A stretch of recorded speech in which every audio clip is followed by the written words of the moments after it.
যে জাহেল কে সে বলেন তো? আবু জাহেল। হ্যাঁ, আবু জাহেলের ঘটনা কি জানেন না? বদর যুদ্ধ যখন আরম্ভ হবে, এই মুহূর্তে আল্লাহ রাসূল সাল্লাল্লাহু আলাইহি সাল্লাম ভয়ে আছেন, বারবার আল্লাহকে দোয়া করছেন আর বলছেন, আল্লাহ গো, যদি এই যুদ্ধে আমরা জয়লাভ না করতে পারি তাহলে তোমার এই জমিনে আর কেউ তোমার ইবাদতবন্দি করার কেউ থাকবে না। বারবার আল্লাহকে তিনি দোয়া করছেন আর বলছেন। আবু বকর সাথে ছিলেন, আবু বকর বললেন, হাসবুক, আল্লাহ রাসূল সাল্লাল্লাহু আলাইহি ওয়াসাল্লাম, যথেষ্ট হয়েছে, আল্লাহ আপনার ডাক শুনেছেন, আর বলতে হবে না। এই জন্য এই বদর যুদ্ধে আল্লাহ তাআলা ফেরেশতাদের মাধ্যমে তিনি সাহায্য করেছিলেন। উহুদ যুদ্ধেও আল্লাহ তাআলা আল্লাহ রাসূল সাল্লাল্লাহু আলাইহি সাল্লামকে জিবরিল আমিন এসে বলছে, যুদ্ধ করে আসার পরে আল্লাহ রাসূল সাল্লাল্লাহু আলাইহি সাল্লাম গোসল করছেন, আর জিবরিল আমিন বললেন, কি ব্যাপার, কোথায় তুমি? আমি গোসল করছি। অস্ত্র শস্ত্র রেখে দিয়ে গোসল করছেন। তো বল, তাড়াতাড়ি তুমি আবার কাপড় চোপড় পরিধান করে আবার নামো, কারণ জিবরিল আমিন অবস্থায় তিনি যুদ্ধ যে করবেন, তিনি যুদ্ধের যেগুলা পোশাক আছে পোশাক তিনি পরিধান করে আসেন। ডাইরেক্ট মুসলমানদের সাথে ফেরেশতারা যুদ্ধ করেছেন এবং তাদেরকে আল্লাহ তাআলা এইভাবে সাহায্য করেছেন। দেখেন, এই জাহেল আবু জাহেল, যার নাম বলা হতো আবুল হাকাম, মানে ওই সময়কার সব থেকে জ্ঞানী মানুষ, কিন্তু পরে আবু জাহেল মানে জাহেল ব্যক্তি সাজে, মানে এইও চেয়েছিল যে মুহাম্মদকে যদি মারা যায় তাহলে আর কেউ তার অনুসারী থাকবে না, আর আমার তখন রাজত্ব বলা হয়ে যাবে, সব রাজত্ব আমি করব। দেখেন আল্লাহর কি কৌশল, আপনাকে বলছিলাম, ওমাকার আল্লাহ আল্লাহু খায়রুল মাকিরিন। আল্লাহর যে কৌশল, দুইটা শিশুর মাধ্যমে তাকে আল্লাহ তাআলা হত্যা করেছেন।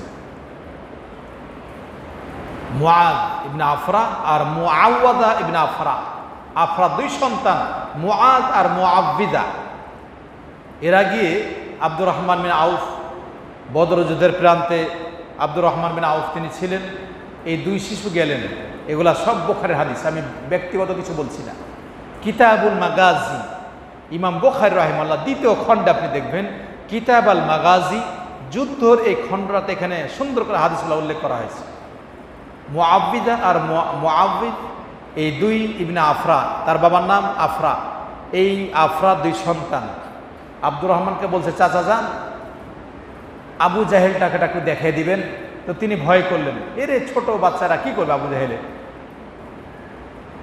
কানে কানে যা বললেন যে চাচা যান আবু জাহেলকে একটু কে দেখিয়ে দিবেন কি, মানে উনি একটু সংকটে পড়ে গেছেন। এই দুই শিশু সন্তান আমার দুই পার্শ্বে, স্বাভাবিক যুদ্ধের ময়দান তো কঠিন। দুই শিশুর যখন দেখলেন যে উভয় দুই শিশু দুইজন মানে গোপনে আসছে, কেউ কাউকে জানতে দেয় না, ওইও গোপনে এসে বলছে চাচা একটু বলে দেন আবু জাহেলটাকে, ওইও বলছে চাচা একটু বলে দেন আবু জাহেলকে।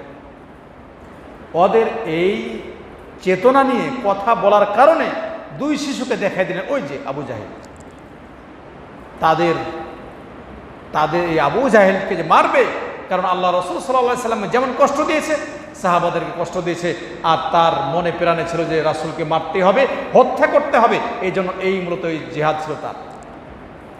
দেখেন আল্লাহ তাআলা এই দুই শিশু সন্তান, ছোট বাচ্চা, এদেরকে আল্লাহ এমন শক্তি দিলেন, এরা ঝাঁপিয়ে পড়লো, এদের ঝাঁপা করার কারণে তাদেরকে মারার কারণে সে মৃত্যুবরণ করলো। লাস্টে কি বলছে আবু জাহেল জানেন? যখন একটু মুমূর্ষ অবস্থায় বেঁচে আছে, আব্দুল্লাহ ইবনে মাসউদ তার কাছে যা বলছেন, ও আবু জাহেল, তুমি আবু জাহেল, আনতো আবু জাহেল। তখন আবু জাহেল বলছে যে এমন রাখালের ছেলের দ্বারা তো আমাকে মারলে, তার মানে উনি বলছেন যে আচ্ছা মারলে যদি তোমরা আমাকে মারতেই, তাহলে নেতাই মারতো, রাসূল এসে আমাকে মারতো, বা সম্মানিত কোনো ব্যক্তি মারতো, তোমার রাখালের পোলাপন আমাকে এসে মারলো।